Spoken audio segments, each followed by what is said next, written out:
On to the next one. On to the next All one. right, dream fits. I like this. Matchmaking. Yeah, we're matchmaking. All right, so we're going to take Georgia football players that are available for the draft. I got 4 selections here, and we're going to put them with their perfect NFL team and match made in heaven here. Okay. Who wants to go first? You do. All right. Brock Bowers on the Rams. Oh, I like it. Jeez. I think the Rams need one of these guys. They got Cooper. They got Puka. Mm-hmm. Add Brock Bowers in there, and now you got a real trilogy of exciting whites. Matthew Stafford would be licking his chops like, I get to end my career with this? Yeah. I add a few extra years. He gives some immediate options, you know what I mean, for Stafford, who's been under some duress for a while and is banged up. You don't want to get that guy hurt. I mean, his best tight end is Tyler Higbee that he's had in his career. Correct. Who just got hurt. And he just got hurt. Yeah. So, I had Brock Bowers on the Raiders. The selfishness. over there. Selfish. I'll tell you who I put Brock Bowers on. And screw the situation. I don't care who they have right now. This is just off of pure want in the situation. I Atlanta think that they'd Falcons. use him. Kansas City. No. The Detroit Lions. Sam Laporta, step aside. You're now number 2. Brock Bowers on the Detroit Lions. Jared Goff obviously loves his tight end. I mean, Sam Laporta had a monster rookie season. Tyler Higbee's in the NFL now because of my man's right here, Jared Goff. So I would love to see Brock Bowers on the Detroit Lions and that fun offense. Amon-Ra St. Brown working next to him. John Reynolds working also. Oh, I think that'd be a great passing Where'd you attack. put Brock? I told you where I put him. Where? Raiders. Oh, yeah, that's right. Selfishness. I'm sorry. CTE brain getting me tonight. It's all good. But no, I mean, you can't tell me Michael Mayer and Austin Hooper are not just watered down. Michael Mayer? Mayer. Yeah. Are just watered down versions of what Brock Bowers Some is. people said he's better than Brock Bowers. Yeah. They did when he was in college. Okay. Jeez. That's a loaded room to be drafting another first-round tight end. No, it is. Yeah. But I mean, if you're just like for solely Brock Bowers' purpose, I think you're just. I don't know, man. I think I would rather.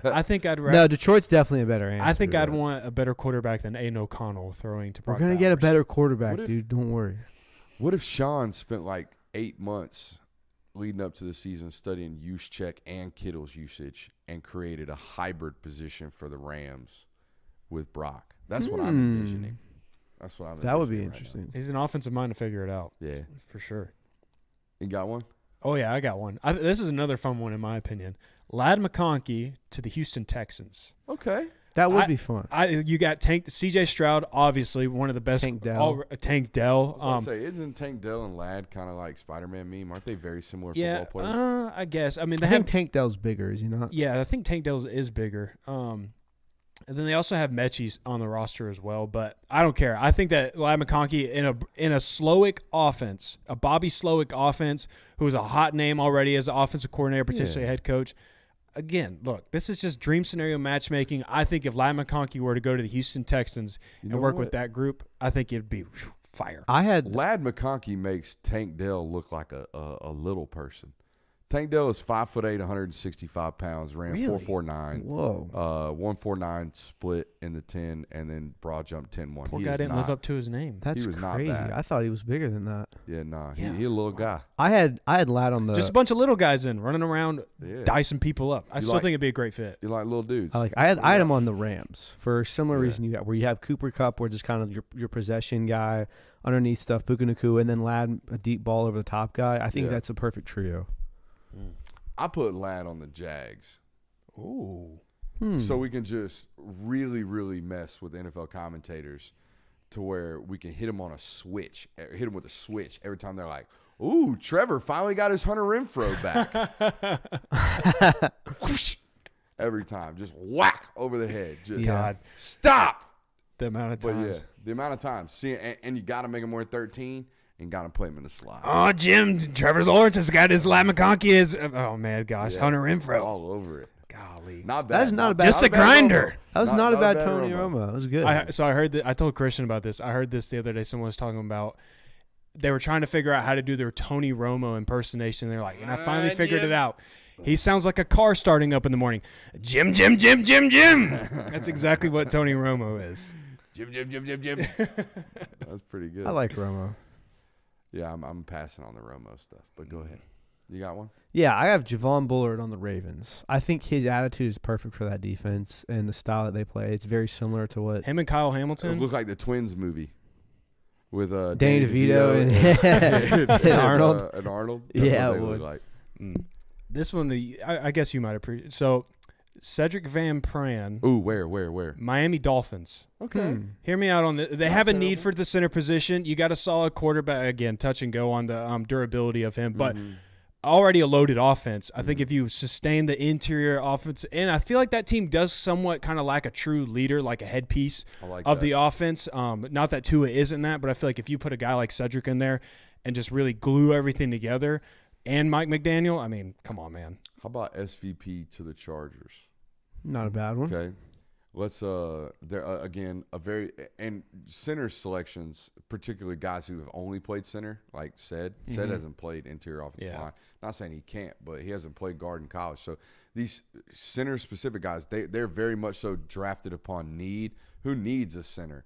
You mentioned a team that needs a center. The Chargers are listed as a team that needs a center, according to NFL.com. And I just imagine, hey, walk in there and say, hey, Justin, we're going to handle protections. Don't worry about it. The O-line room's got it. We're going to take it off your shoulders. And how much of a relief I would imagine that brings a guy like Justin Herbert, who has been running for his life for the last couple of years. Yes. I got one for you.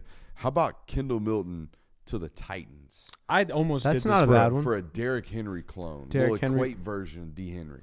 Dude, that would suck. Imagine tackling Derrick Henry for 3 plays. And Hey, then, here's 235 yeah. coming in. Oh my The only thing that I would maybe would steer me away a little bit from that is the fact that Vrabel and that kind of offensive-minded group is no longer at the Tennessee Titans, so they might be looking to go in a different direction, especially now that maybe you have something in Will Levis. Yeah. I have one. I think this one's interesting. Rojak to the Chiefs. The Chiefs need a valuable receiver that can kind of carve and make a lane of their own and be just that valuable guy to go to. You've got the best quarterback in the league. I feel like Rojak could be a very reliable guy. Have a He's very long Marquez career. Valdez-Scantling. I was just about to say Yeah. that. Yeah. I was Like literally just about to say that. need him. He's there when you need him. Reliable. He's not like a big flashy player. He's not going to be like the top 10 receiver. He's but flood insurance. yeah, just a good solid guy to have around. You got one? No, I You all cashed out? You got I'm another all one? cashed out, man. I could probably think of another one. How about Mims to the Eagles? No, Lane Johnson flirting with retirement or has in the last couple of years. That'd make sense. Had to replace Jason Peters over the last 24 months over there on that stat or on that roster as well. A lot of people want to do the SVP to the Eagles stuff because Jason Kelce has obviously retired. Now, I'm not saying that they won't revamp their offense, but that offense, bless you, is predicated off of the center being an uber athlete, like a really great athlete. They run pin and pull probably more than any NFL football program or football team because Jason is this or was this. Jason Kelce, fun fact, former high school running back. Yep. Was like an elite athlete. Cedric is not that. Cedric's a lot of great things, but a lateral mover, not listed among them, right? Cedric's a great leader. Cedric's a great pass protector. Cedric's a great run blocker in an inside zone scheme and in a counter scheme. But you're not pulling him a ton because he's just, like I said, not a tremendous lateral athlete, but is a great north to south and on the 45 type of football player. So I don't necessarily see the SVP to Eagles stuff that I see all over the internet. This could be a segment in and of its own. Which of the 11 players do you think would be the one? Because, I mean, it's going to happen. Who's getting drafted by the Eagles? Ooh. See, like you put him on the Ravens. Bullard's a perfect nickel for them. Yeah. And I don't know how much of a need they have for that.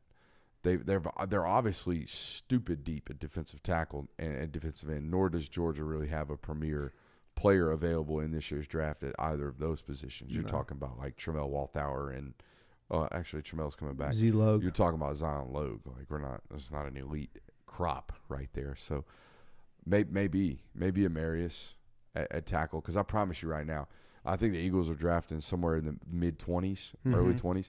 If Amarius Mims really does go OT6 or OT7, there's no way the Eagles are a dumb enough organization to let a potential Hall of Famer to walk by them, because that's what he is. Yeah. If you look at Amarius Mims, he is a potential Hall of Famer. Whether or not he reaches that potential is a whole nother discussion. But, yeah, I'm if anyone's taking a Georgia Bulldog, I think it's Amarius to the Eagles. I tried thinking of one for Kamari, but the thing about defensive backs and cornerbacks So specifically, so random, and like everybody needs him at the same time, Based no matter on the like run, too. yeah, absolutely. like, So when do they I all really go? couldn't think of a good fit for him or anything like that. It's just he'll end up somewhere and he'll just end up balling. Yeah, that was the only ones I had. Where's Kenny Moore at? Is he still in Indy? I think so. I don't know for sure. Tyke Smith would be a great Kenny Moore replacement wherever Kenny is, as would Bull. I think I played against Kenny in college. I think he's still in Indy. Yeah, he's still playing for Indy. Highest paid nickel in the history of the NFL. Oh. Kenny Moore, Valdosta State product. And I talked to Kenny about this. He was helping out with an event here in Atlanta, a recruiting event that our guy Justin Miller runs, DB coach over in Milton. Anyways, I saw Kenny and I started talking to him about the times that we played. And he didn't play a whole lot against us because he only played like first 17 minutes before Valdosta was up like 35 points. So don't remember a ton of Kenny against Shorter, but if you look up Kenny Moore highlights from Valdosta State, about 2 minutes against Shorter. About 2 minutes. He was a dog. He was a dog. Played true corner in college and played a little bit of safety as well at Valdosta State.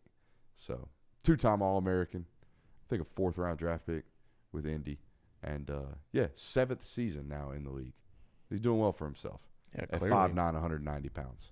But, again, 7 years in the league, played a lot of football. Maybe it's time to draft a replacement. Oh, maybe. And maybe one of these Georgia nickels, which I think Bull's going to play in pro ball, is a good fit. Do we have anything else, boys? I think I'm good. We have a new GA hire. Oh, yeah. Oh, that's right. The damn good dog himself, Prather Hudson.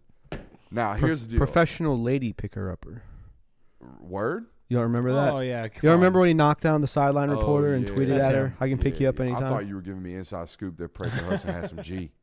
Had some game on Shit, it. maybe. I wasn't around when he was there. Yeah.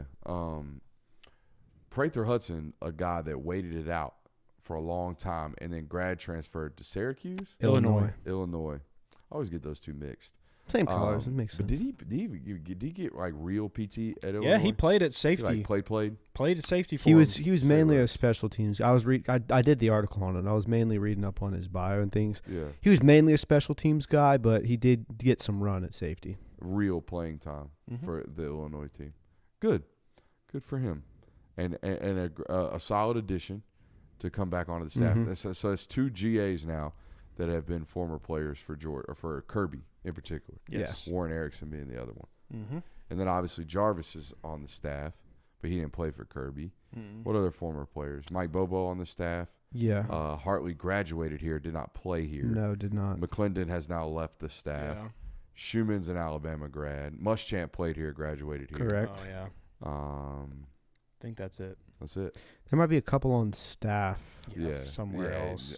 Analyst staff. Yeah, Can't there's a name couple all of of them. analysts that Yeah. were walk-ons and stuff. Like 90% of the beat.